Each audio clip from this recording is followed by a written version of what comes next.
too poor to buy a full rod of grade 5 titanium, since a single notepad-sized paper-thick sliver already costs $106 all by itself. If we do some simple math and scale this 0.5 mm thick piece of metal up to a hypothetical 8.5 mm block, thick enough to mill a phone out of, we would be looking at almost $2,000 worth of grade 5 titanium.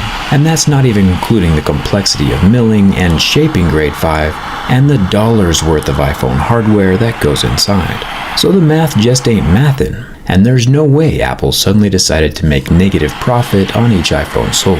You might have noticed that titanium reacts in a very unique way as it gets torched, oxidizing in extremely predictable and consistent rainbows, going from yellow to purple to blue to light blue and back to gray again as it gets really hot. You might be thinking to yourself, hey Jerry, are you even gonna unbox the iPhone? And I say yes. Let's jump in and see what this iPhone is made from, and also how well it can handle the heat of everyday life. Hit that subscribe button if you haven't already, and let's get started.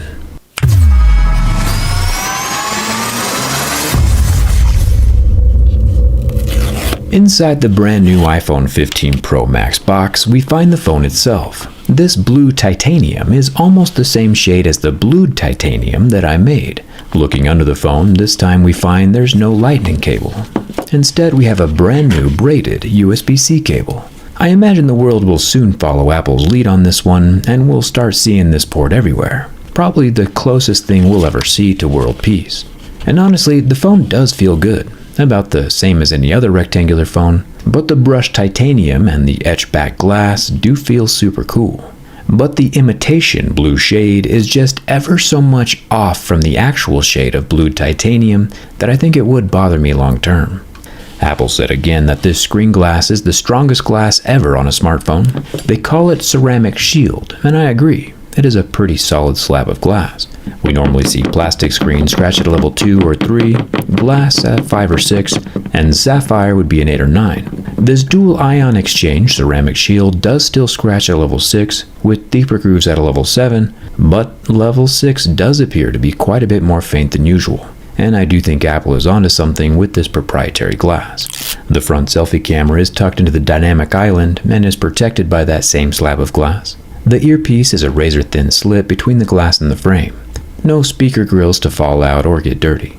Making our way over to the titanium sides, Apple's using something called a PVD coating, a physical vapor deposition. It's a pretty wild method of applying an ultra-thin protective layer over the titanium. I don't know enough about PVD to talk about it in depth, but you know, it is scratchable. Exactly like the anodized aluminum. Everything except for this 5G antenna slot. For some reason this oval is just not scratching. I think they should make a whole phone out of whatever this stuff is. The power button is scratchable, however, and not removable, along with the top and entire left side. It took Apple 14 hours to apply this finish, and my jerry-rig knife 14 seconds to unapply the finish.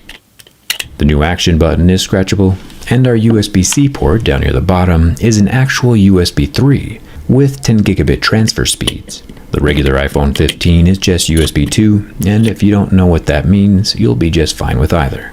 The matte back glass, which every phone should have, does not scratch. The Apple logo in the center is the only thing that's smooth. One thing that Apple did change up quite a bit this year is with the cameras. We still get that gradual gradient built into the tinted glass that rises up to the camera plateau, and some of these camera upgrades we won't be able to see until the teardown. But Apple says these 3 lenses that we can see are actually 7. Gotta LOL a bit at that absolute stretch.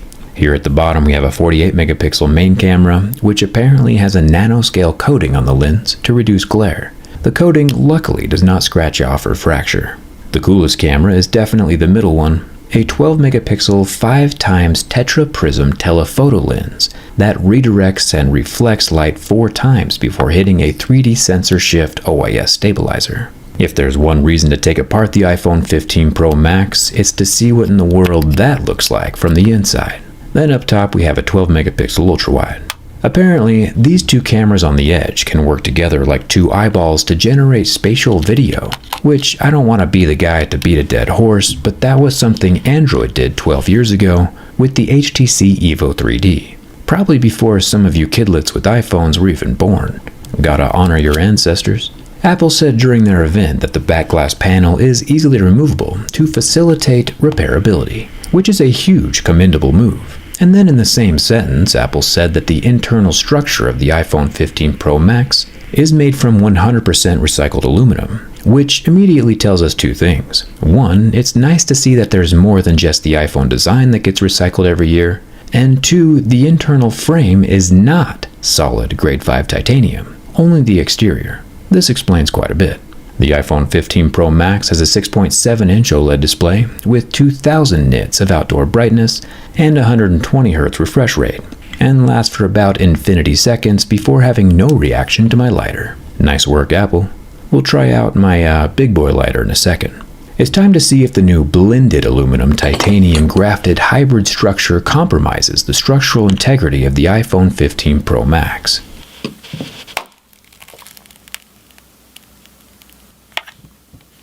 Yeah, I'm gonna be honest, I did not see that one coming.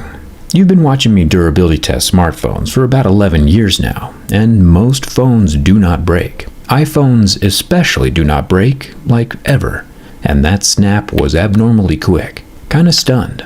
I'm not sure if it's because the grade 5 titanium frame has nearly 3 times more tensile strength than aluminum, or half the elasticity, but the glass did not like being pressed or flexed by my thumb. That's crazy. On the first bend, too. Internally, the phone itself is doing fine, of course. There's no cracking or shattering of the frame, but the back glass is definitely obliterated. Good thing Apple made the glass modular, so it only cost $200 to replace instead of $500, but still, if I was a person who just purchased a $1,200 titanium iPhone 15 Pro Max, I would be extremely nervous right now. Anyway, I did not plan on that happening, but you gotta admit, the crack looks pretty cool. The Apple iPhone 15 Pro Max does not survive my durability test, which means it's time for the big boy lighter. The PVD coating is already an imitation blue, which would make any actual bluing of the titanium frame very difficult to see. But if we sand it down and expose some bare titanium, we might be able to see if Apple's grade 5 reacts the same way as my grade 5. That's some pretty good looking brushed titanium. Still not sure why it takes Apple 14 hours. I'm using a MAP gas torch, which I think, along with burning my desk, is actually lighting some of the titanium dust on fire. You can see the sparks glow white as they sputter away from the phone. Now, the titanium itself could probably handle the heat, but the screen and the phone circuitry, not so much. The torch definitely accomplishes what my lighter could not, and if we look super close at the iPhone frame, we can see it start to change colors from the heat. Apple is indeed using real titanium. Is it grade 5 though? I do have ways of finding out. I think it's getting kinda hot in here. Now, everyone knows the whole point of getting a new iPhone is so that everyone knows you have a new iPhone. Hiding it in a black plastic case would wholly and entirely defeat the purpose. And wow, side note, natural titanium is the move for sure. However, getting a transparent case to show off your phone is dangerous, since most clear cases are made of thermoplastic polyurethane, which when exposed to ultraviolet radiation undergoes the irreversible process of photooxidation. Sunlight makes clear cases turn yellow. So on the off chance you ever do go outside, you won't have a clear case anymore. Enter my channel sponsor dbrand. dbrand has inexplicably found a way to defeat the sun with their never yellowing, completely transparent ghost case, and they're offering free replacements if it ever does yellow, which is pretty brave of them. The best part is the ghost case is also completely compatible with my teardown skin. You can keep your own phone from getting absolutely wrecked like mine with the link down in the description.